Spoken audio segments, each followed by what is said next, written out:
Yo guys, what is going on and welcome back to the channel. In this GTA Online video, I'm going to be showing you guys the new Mammoth Patriot Mil-Spec. But just before we jump into the video, we just have a quick word from our sponsor.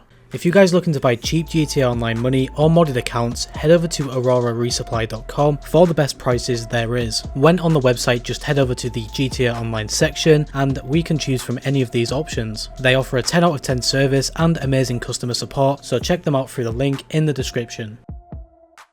Now that we're back guys, to actually find this vehicle, you will need to go to the Southern San Andreas Super Autos website, and right at the top of the website, you guys are going to see this new vehicle. Now, just keep in mind guys, if you are going to buy this, it is going to set you guys back 1.2 mil, actually almost 1.3 mil, so this vehicle is by no means cheap. But anyway guys, we're just going to go ahead and buy it now. Now, this vehicle does offer some Amani Tech upgrades as well, so if you guys were wondering about this before maybe buying it, it does say in the vehicle's description on the website that you can install exclusive modifications at the agency vehicle workshop. So to actually get them modifications, you guys will need to own an agency with the workshop. But now guys, the vehicle has just been delivered into my agency workshop now, and in my opinion, just off the stock look of this vehicle, it looks amazing. Definitely a military-esque vehicle, hence why it is called a mil-spec. But now we're just going to hop inside the vehicle and see what modifications we can get. So starting things off with the upgrades, as you can see, we just have the standard armor upgrade here. This is essentially on every vehicle in the game at this point. But for the next upgrade, we actually have armor plating, and this allows us to have heavy plated doors, which is really interesting because I would have probably preferred to have the whole car armored with this armor plating instead. I'm not too sure why it's just on the doors, but as you guys can see, when we select this feature, it will change the look of the doors, and I think it looks really cool.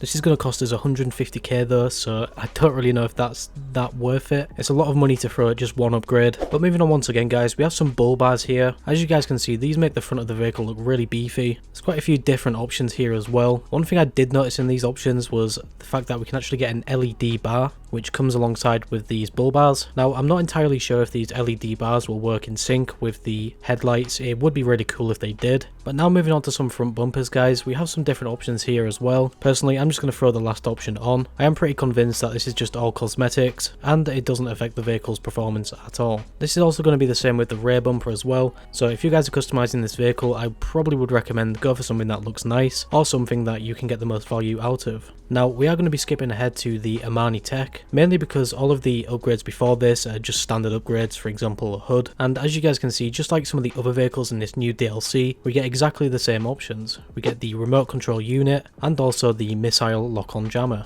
Now, if you guys are just looking for fun in GTA Online and you don't really mind about missiles being able to lock onto you, then I would probably mess around with the remote control unit. This will also be cheaper as well by about 200k roughly, so overall not really that bad. I mean, it's still a lot of money just for that. But in my opinion, to get the full experience with this vehicle, I would highly recommend that you use the missile lock-on jammer. I just think this goes with the vehicle so much better than the remote control unit, but just keep in mind this is going to cost you guys 400k altogether just for this one upgrade. And in terms of that price, I don't think that's really that worth it. But anyway guys, enough talk on the Amani Tech. We're now going to be looking at some liveries. And as you guys can see on screen, we have a few liveries here. Honestly guys, after looking at all of these liveries, I personally really don't like any of them. Obviously this just comes down to personal preference. You guys might like some of these, but some of these liveries are costing upwards of 20k, and is that really worth it? That decision is down to you. Moving on again, we have some different mirror options here. Now these mirrors are massive. It definitely gives more off to that military look and feel of the vehicle. Once again, I do think this is just really a cosmetic item,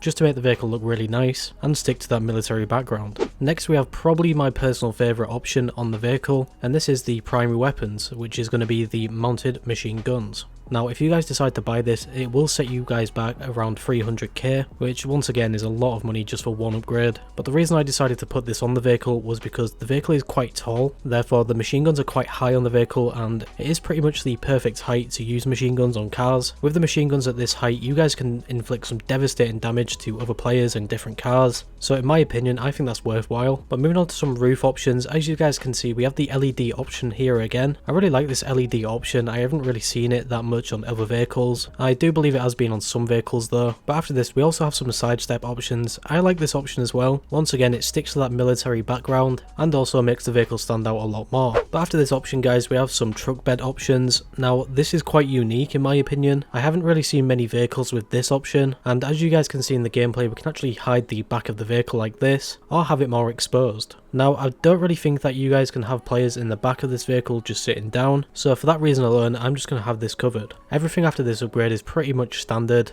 We have now fully customized this Patriot Mil-Spec, but just before we finish off this video, I'm going to quickly show you guys that this Patriot Mil-Spec does have some sort of bulletproof windows. It doesn't seem that they are fully bulletproof, but they do withstand some bullets, so that could be quite useful for some of you guys out there. Also, I did test how many RPG rockets that this vehicle took, and they only did seem to take 2 rockets. Now, I didn't really go into detail with this and fully test everything about this vehicle, so maybe you guys can help me in the comments down below. I only shot 2 rockets at the side of the car and it blew up in 2 rockets. I'm not too sure if that will change if you shoot the front of the car or the back, but altogether 2 rockets, and with the Amani Tech upgrade, it's not too bad. Obviously in GTA they are different type of rockets as well. But yeah guys, that is going to be everything for this video. If you guys did enjoy this video at any point, make sure to leave a like as it really helps me out, and if you guys are new to the channel and like what you see, be sure to subscribe and turn on post notifications to never miss a video. Finally guys, stay safe and thanks for watching.